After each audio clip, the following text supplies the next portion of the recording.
es el impacto o cómo se estima pues el impacto económico de las elecciones acá en México? Me parece un tema muy interesante y qué mejor que abordarlo esta mañana con Jesús Villegas, maestro en finanzas públicas y comunicador. Jesús, un gustazo saludarte en este jueves ya de veda electoral. ¿Cómo estás? Buen día.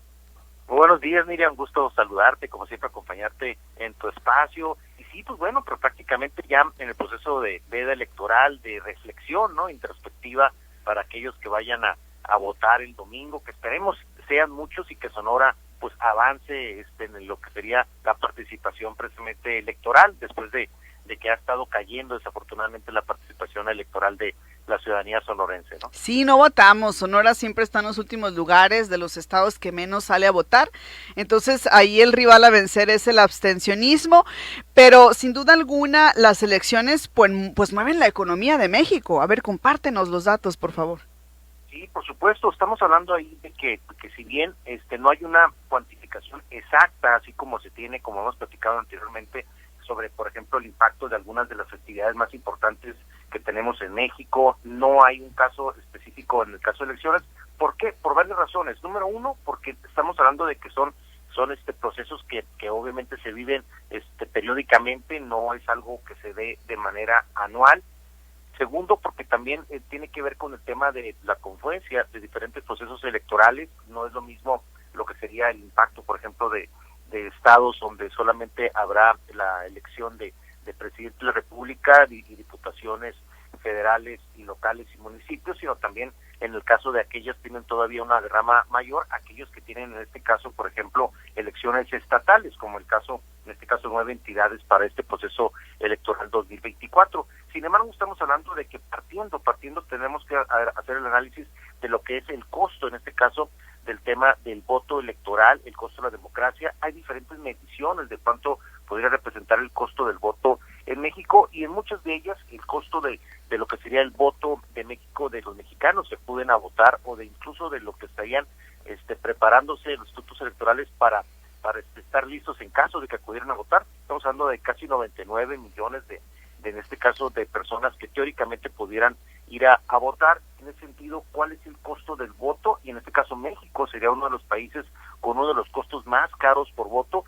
Si metemos en esa dinámica el costo de lo que es el presupuesto del Instituto Electoral Mexicano, si tenemos el costo de lo que sería el financiamiento de los partidos políticos, y también, sobre todo, también hay todo lo que se mueve en la economía. Ahora, ¿qué sectores, Nidia, son los que se mueven más durante los procesos electorales? Uno tiene que ver definitivamente con el tema de logística, todo lo que tiene que ver con lo que es la derrama en transportación, todo el tema de lo que son hospedaje, toda esa parte, sin lugar a dudas, pega de manera importante durante el proceso de las campañas y durante la jornada electoral.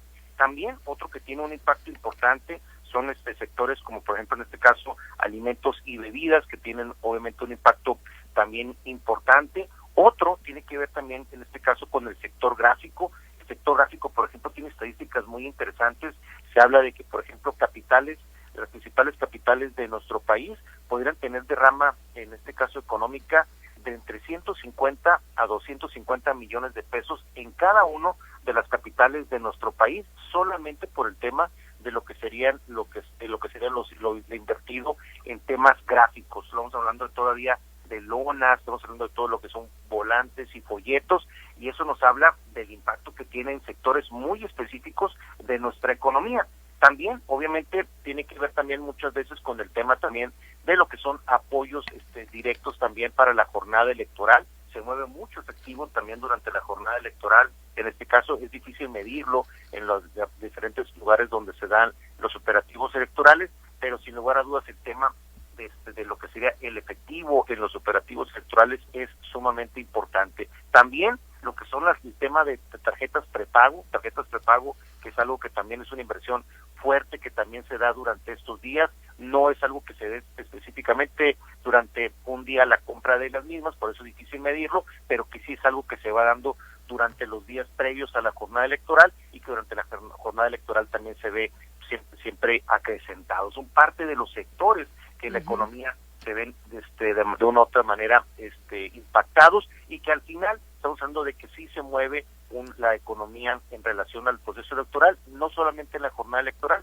sino durante todo el proceso electoral, que afortunadamente en el tema del costo de las elecciones, pues se han acortado los tiempos de las campañas electorales en la mayoría de los casos, ¿no? Sí, y esto de acortarlas también tiene que ver con disminuir, me imagino yo, los propios costos, ¿no? Lo que se emplea para todo esto. Qué interesante está esto que nos compartes. Me llama la atención el sector gráfico, o sea, imprentas, diseñadoras y diseñadores a todo lo que da andan, ¿no? En esta época.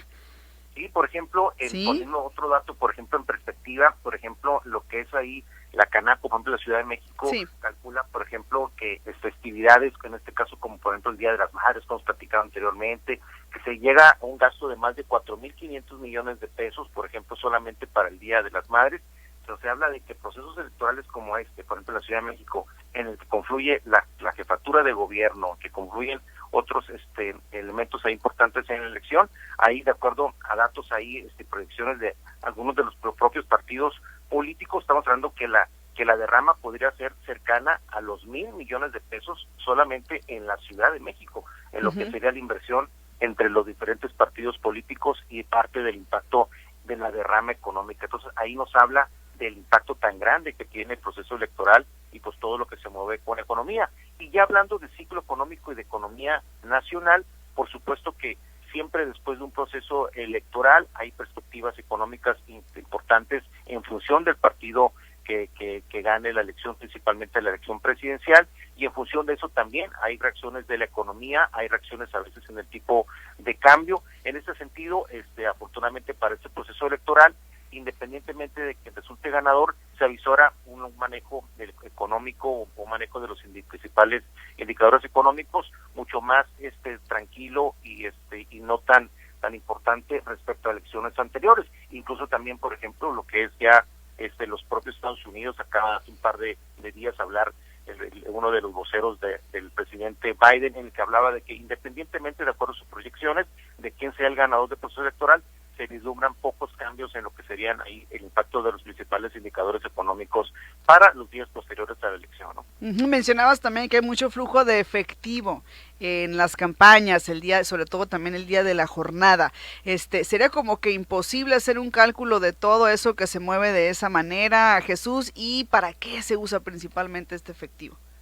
Claro, sí, ahí es lo complicado ahí de tener ahí la medición exacta, como comentamos, pero sí, el tema ahí del efectivo siempre es importante para la movilidad de los operativos electorales de todos los partidos, no nada más desde el punto de vista a lo mejor que pudiera verse como negativo, de que pudiera haber ahí algún manejo oscuro de ese dinero, sino que muchas veces se utiliza pues simplemente para el apoyo, para la alimentación de los representantes de los partidos políticos, para el transporte de los representantes de los partidos políticos, porque si bien el Instituto Electoral pues tiene toda una infraestructura y toda una estrategia para el tema de los funcionarios de casilla y todo lo que es el operativo en ese sentido, bueno, también los partidos políticos ponen en marcha sus diferentes operativos para tener representatividad y presencia en las casillas a nivel nacional, y obviamente eso implica un gasto que obviamente pues se da en la mayoría de los casos en efectivo, sobre todo hablando de poblaciones pequeñas, medianas y pequeñas en nuestro país, ¿no?